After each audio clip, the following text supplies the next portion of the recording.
Hello.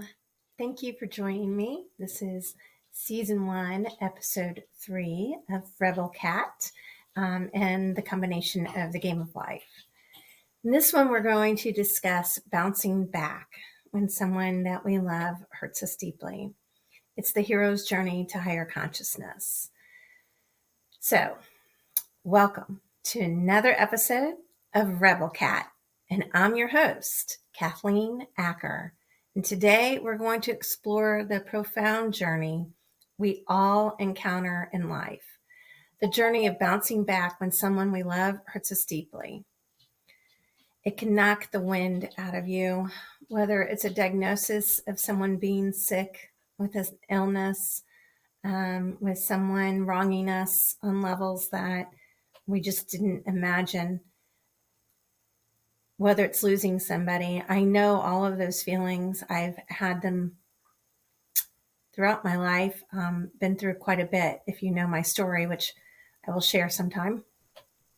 But recently it happened again, and I felt like I was so seasoned and so prepared. And it's happened quite a bit the last couple months where triggers from the past have come and they got me. They took that carpet out from underneath me and I fell on my ass and I reacted instead of responded. And I want to say that when you do that, it's you have to give yourself grace. It's hard when you start to raise your consciousness and when you start to raise your vibration to be brought down to that, because then it's not comfortable anymore. The part about this journey, this game of life, is the pain and the struggles, the challenges, the hurts. They happen to all of us. And someone we love deeply is going to hurt us, whether it's sometimes intentional, which is definitely what just happened to me. And sometimes it's just they're not thinking. But it does hurt us, and we think that they should know that. It feels like a storm has swept through your heart and your soul, like someone just sucker punched you and knocked the wind out of you, but on a spiritual level. The pain can be overwhelming. And I want to just say that I've gone through a lot, and it would take me a longer time to process and go through it. And so I'm able to go through it quicker. But when you go through it quicker, it's not like you didn't go through the process. You did it, you just did it quicker. So it feels more intense. And I'm not through that gate yet. I'm still working on that process. And that's why I thought it was important that I come on here and share it. So let me just give you a completely different example. My kids and I were at one of the parks in Florida. We'd been walking all day. It was like our third day into it. Our feet were killing us. It was night. We had to make it back to the car. I mean, our feet really hurt. And I said, okay, so we can walk super slow and take longer to get to the car, or we can start walking really fast and get to the car sooner. And the pain is going to be there. We might feel it more if we go fast, but we won't feel it for as long.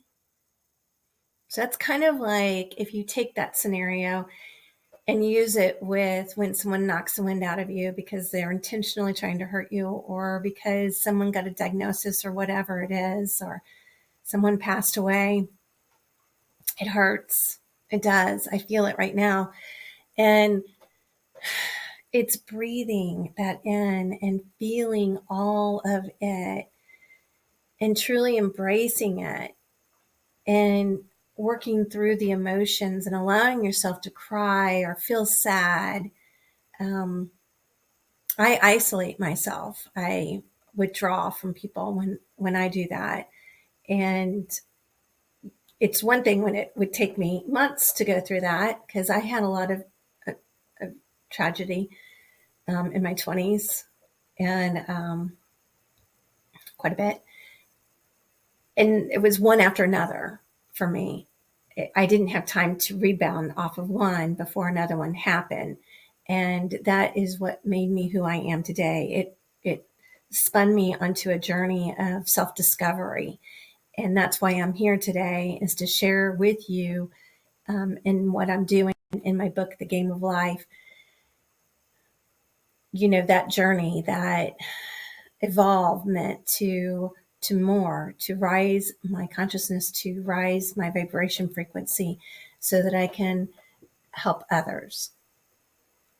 So in the face of deep emotional hurt, we have a choice to stay in a place of pain.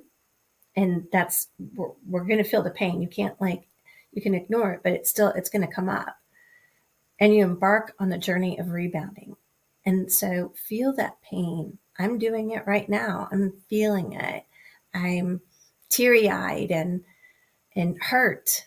And the journey may seem like a challenge, but it's a path to healing and growth and to evolve, to transform. This is the biggest part of the game. It is so important in the game of life, because when you learn to do this a little bit quicker, the rebound process, it changes you always when you're hurt.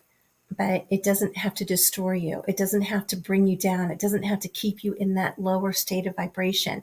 Society has done its amazing job at making us feel less worthy and to make us feel limited and defeated and, all of the sad and depressed and, it's impossible to get through this and how I don't see the light at the end of the tunnel. They've done a glorious job, but the light is there and you know it. You see it inside of yourself. You feel it inside of yourself. You just don't know how to find it, because society has also hidden a lot of that. And some of us go to religion, and yet it's still, we're missing something. We're missing that connection, that oneness that connects us all. That's the law of oneness, that unity, that synergy that we have. And we have to find that in ourselves in order for us to find that in others. So we face a deep emotional hurt, and we have a choice. We can stay in that place of pain. I know it. I feel it. And, or we can embark and find solace and guidance during that time. Find a higher power. And whether that's God for you or Source or Buddha or whatever it is, it's undeniable that there is something outside of us that is at work. We see it every time a plant is grown, every time a fruit is harvested, every time there is vegetables and corn on the field, every new flower, the wind on our face, the air that we breathe, the birds that are flying. There is something greater than this body that's in this world. And so when you have that faith and that solace and you want to learn to play the game, it's navigating this vessel that we're in through the storm. And so you do that, like if you think about your vessel, and if you were in a storm, you would do what you could to protect it. So whether it's like, I know I can go this direction to get out of it, or I know that I could do this to, weather the storm. And that's what we're learning to do in our rebound. This is a journey, and it's our mission to rise our consciousness and to reach a higher level of consciousness. And in doing so, we become the hero for ourselves and others. And so some of the things that we don't want to do, we're so used to being in a miserable state. That's our comfort zone. And to get out of that comfort zone, we need to get used to being uncomfortable. And when you get used to being uncomfortable by doing the things that make you really feel better, it's easy to get pulled down to where you were. It's easy to, that's familiar, right? And so in order to make a higher state familiar, there's some techniques that you can do. And that's like heart math breathing or breathing exercises. Just focusing on the area of your heart and taking a deep breath in, as if you're breathing in and out from your heart center, just to calm yourself in an emotional state, and then meditating. And I know there are Christians that have said, oh, meditating is bad, but I don't know what kind of meditating they're meaning. It's like saying all orange is bad or all yellow is bad. I mean, it's just silly. It's just silly. It's stupid silly. Okay? Nothing is all. Not all. It's not. That's a label. That's a judgment that you have from misguidance society.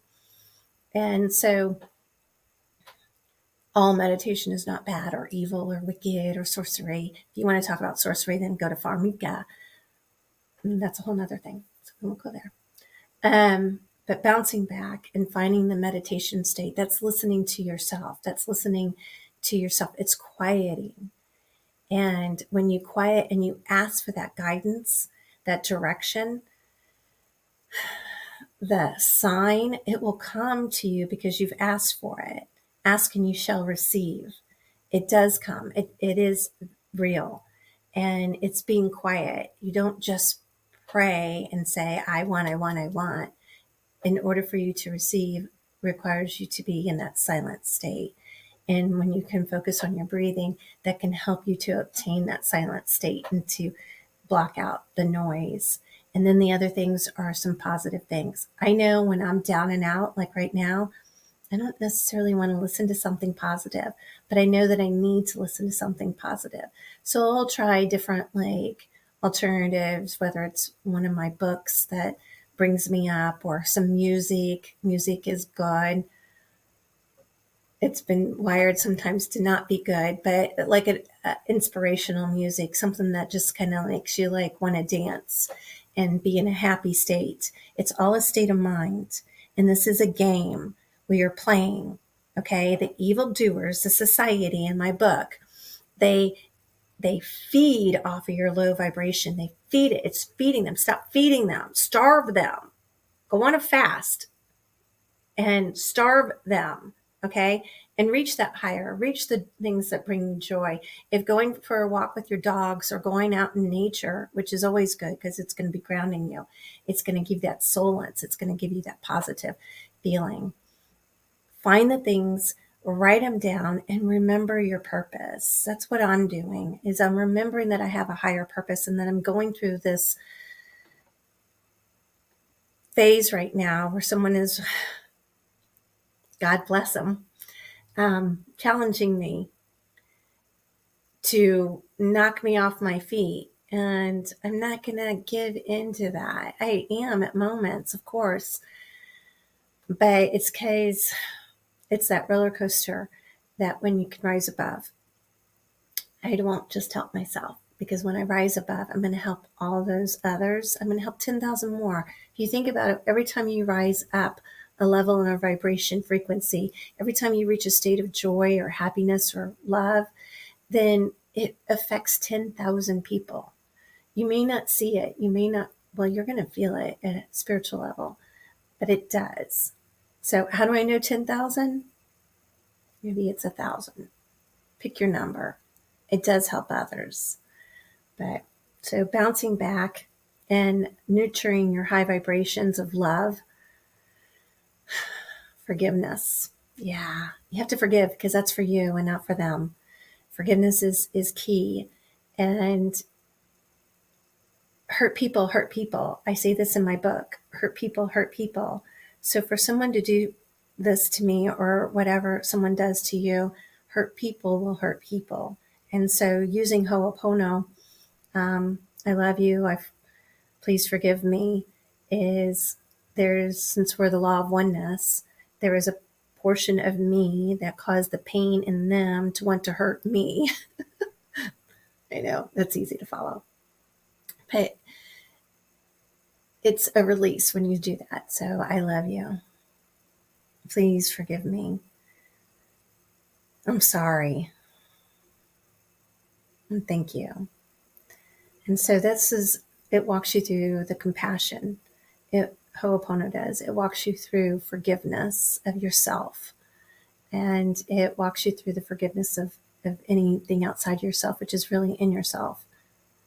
And then it gives you the gratitude at the end, because it's often hard to find anything to be grateful for when you're hurting, especially when it's caused by someone else. But without this, then you can't level up.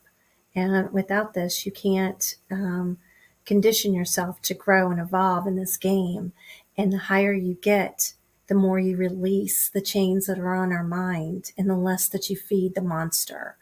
So give them all the gratitude that you can, because God loved them for making it a challenge for us so that we could grow. That was a great opportunity. So you're playing a vital role. Whatever you're going through, whenever it's hard, you are important. You are the hero in this journey. And breaking free from the control and elevating your consciousness in times that are hard is key to the game. It's key to leveling up. So I know when pain hurts. I know I've experienced it quite a bit as well. And we can talk about that. I'm forming some membership groups and some community if you're on Facebook, getting more active. My learning curve is this technology part. So I am glad to have you here with me. And when you reach a higher state of consciousness, you send ripples of positivity that will touch the lives of countless others. So make sure you always know that there's a hero inside of you. And when you help yourself to raise in consciousness, you also help those around you. You are a role model for others. I have been a role model for others and I didn't even know it. And so are you. And as we wrap this podcast up, I want you to remember that bouncing back is not a sign of weakness, but a testament to the resilience that you have in you. When you choose to love and forgive, to have a compassionate heart, and to understand, you reach a higher consciousness. In doing so, you become the beacon of light in this world that we so desperately need. So thank you for joining me today. If you like this episode and it resonates with you, please like and subscribe and share. You can find my social media links on my website, www.thegameoflife101. So it's The Game of Life and then 101.com. And appreciate any support and keep bouncing back and spreading your love. Thanks so much and have a glorious day.